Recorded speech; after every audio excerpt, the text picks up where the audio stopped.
Oliver tenía 8 años cuando su hermano lo miró por última vez como si fuera familia. Después de ese día, lo miró como se mira a un problema resuelto. El destierro no fue violento. No hubo golpes, no hubo sangre, no hubo el tipo de drama que uno esperaría de dos hijos de Omni-Man. Fue peor que eso. Fue frío. Fue calculado. Fue el emperador Mark diciéndole a su hermano menor, en voz baja y sin apartar los ojos de él, que ser humano en un universo viltrumita no era una tragedia, era simplemente una inconveniencia que él ya no podía seguir tolerando. Hoy vamos a explorar qué pasaría si el emperador Mark tomara la decisión de desterrar a Oliver, su hermano medio humano, por considerarlo demasiado débil, demasiado sentimental, demasiado todo lo que el imperio viltrumita desprecia. Y te adelantamos algo desde ahora, lo que empieza como un acto de frialdad política se convierte, en el tramo final de este análisis, en la razón por la que el propio imperio comienza a fracturarse desde adentro. Para entender el peso de esta decisión necesitamos entender quién es Oliver y qué representa dentro de la dinámica del emperador Mark. Oliver Grayson, conocido más tarde como Kid Omni-Man o simplemente Young Omni-Man según la línea temporal, es hijo de Nolan Grayson y Andressa, una mujer nativa del planeta Traxa. Eso lo hace biológicamente híbrido, mitad viltrumita, mitad Traxa, con una pizca de legado humano que Nolan cargó durante 20 años en la Tierra. En la serie canónica, Oliver crece con una velocidad acelerada propia de su biología mezclada, pero también con una sensibilidad moral que lo acerca más a Mark que a Nolan. En la línea temporal del emperador Mark, esa sensibilidad moral no es un rasgo admirable, es una señal de contaminación. El imperio viltrumita tiene una posición clara sobre la mezcla de razas, los híbridos son útiles y demuestran capacidad combativa superior, y son descartables si no la demuestran. Oliver, en sus primeros años, no demuestra nada que impresione a un viltrumita de plena potencia. Pero hay algo más importante que el poder físico en este escenario. Oliver, a diferencia de Mark en esta línea temporal, todavía hace preguntas, todavía duda, todavía mira a los planetas conquistados y siente algo que el imperio llama debilidad y que nosotros llamaríamos empatía. Y para el emperador Mark, que ha suprimido esa misma parte de sí mismo durante años a un costo enorme, ver eso en su hermano menor no es tierno. Es un espejo que no quiere enfrentar. El momento del destierro no surge de un solo incidente, surge de una acumulación. Durante meses, Oliver ha estado haciendo exactamente lo que el imperio prohíbe, relacionarse con los pobladores de los planetas bajo administración viltrumita como si fueran iguales, cuestionando órdenes de pacificación frente a otros oficiales, y en al menos una ocasión documentada, interviniendo para evitar la ejecución de civiles en un planeta en proceso de sometimiento. Cada uno de esos actos llega a oídos del emperador Mark no como informes de inteligencia fríos sino como algo más personal, porque los oficiales que los reportan lo hacen con una expectativa implícita, que el emperador demuestre que las reglas aplican para todos, incluyendo su propia sangre. El imperio viltrumita se construyó sobre la idea de que la genética define el valor pero la disciplina define la lealtad. Un viltrumita que muestra compasión por razas inferiores no es simplemente débil, es potencialmente peligroso porque siembra dudas en los rangos. Mark convoca a Oliver en privado. No hay testigos en la sala. Eso también es importante porque significa que Mark todavía le concede a su hermano la dignidad de una conversación sin audiencia, lo que revela que alguna parte de él, enterrada bajo capas de ideología viltrumita, todavía reconoce el vínculo. La conversación es corta. Mark no grita, no acusa, simplemente le dice a Oliver que su comportamiento es incompatible con el imperio, que no puede protegerlo indefinidamente de las consecuencias, y que la única alternativa a una sanción formal dentro del sistema viltrumita es el destierro voluntario a un planeta neutral. Oliver tiene dos opciones, irse o someterse a un proceso de reeducación viltrumita que todos en esa sala saben que no es reeducación sino supresión sistemática de todo lo que lo hace ser él. Oliver elige irse, y Mark lo deja ir sin abrazarlo, sin mirarlo a los ojos en el último momento, sin decir nada que se parezca a un adiós. Oliver aterriza en un planeta de la periferia del espacio conocido, lejos de las rutas de conquista viltrumita, lo suficientemente insignificante como para que el imperio no tenga interés en él pero lo suficientemente habitado como para que Oliver no esté completamente solo. El planeta no tiene nombre en los registros viltrumitas. Solo tiene coordenadas. Lo que Oliver encuentra allí no es salvajismo ni primitivismo. Encuentra una civilización en desarrollo medio, tecnológicamente inferior a la Tierra pero con una estructura social compleja y, lo más importante para este escenario, con memoria histórica de contacto previo con fuerzas externas. Han sido visitados antes. Han sido amenazados antes. Y han sobrevivido desarrollando algo que ningún viltrumita valora pero que Oliver reconoce de inmediato, redes de alianza entre especies distintas.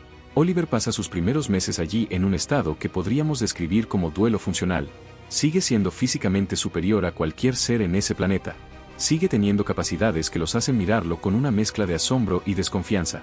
Pero por primera vez en su vida no hay una misión, no hay un imperio que le diga qué hacer con ese poder, y esa ausencia de dirección externa lo obliga a hacer algo que los viltrumitas consideran innecesario, decidir por sí mismo qué tipo de ser quiere ser. Y es en ese proceso de decisión donde Oliver empieza a convertirse en algo que el emperador Mark no calculó cuando lo desterró. No se convierte en un refugiado amargado. Se convierte en un organizador.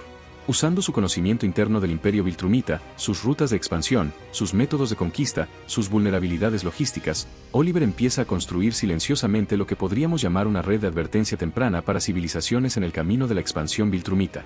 Pasan 2 años. El Imperio Viltrumita continúa su expansión con la eficiencia característica que el emperador Mark ha perfeccionado, pero en 3 ocasiones separadas, planetas que deberían haber sido sorprendidos por avanzadas Viltrumitas estaban preparados. No con tecnología capaz de detener a un Viltrumita de plena potencia, sino con algo más irritante en términos estratégicos, con poblaciones evacuadas, con registros destruidos, con recursos ocultados. Planetas que deberían rendir entre semanas tardaron meses porque no había infraestructura que capturar ni liderazgo que someter.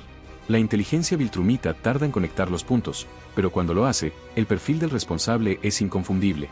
Alguien con conocimiento detallado de los protocolos de avanzada Viltrumita, alguien con acceso previo a información clasificada de rutas de expansión, alguien que entiende exactamente cómo funciona el imperio desde adentro. La lista de sospechosos es corta. De hecho, tiene un solo nombre. Cuando el informe llega al emperador Mark, la sala queda en silencio.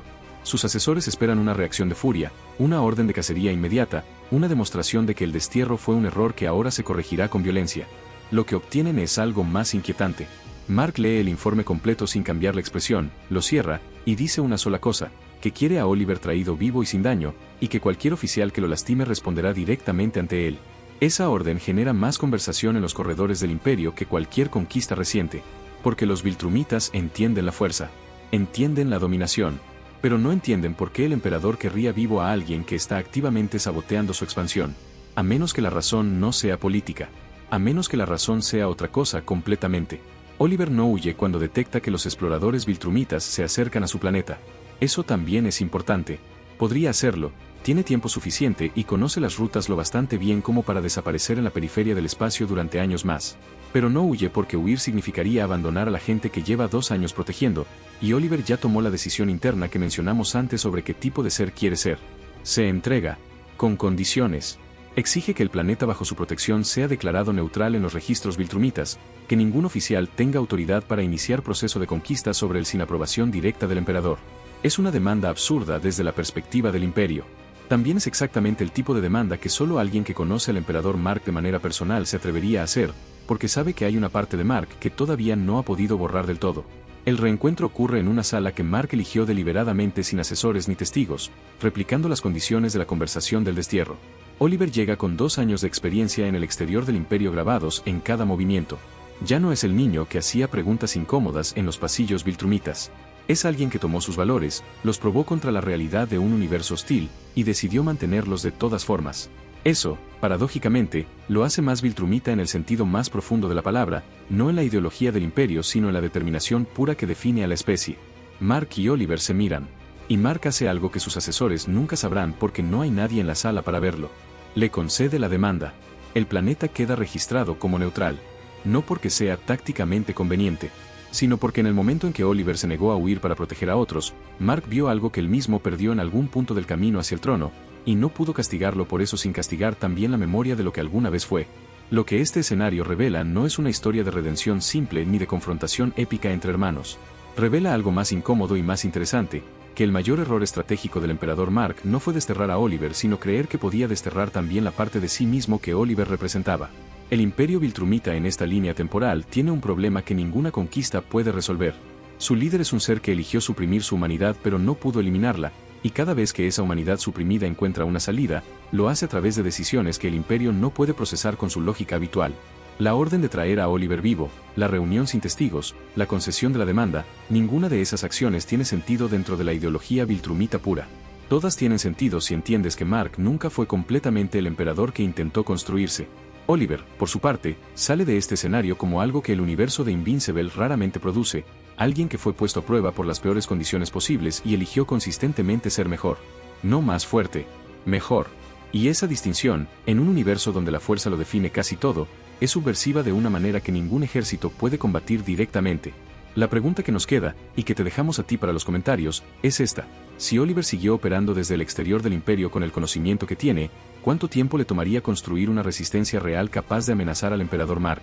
¿O crees que en algún punto Mark lo habría buscado no para capturarlo sino para pedirle algo que ningún Viltrumita del Imperio podría darle, una razón para cambiar de camino?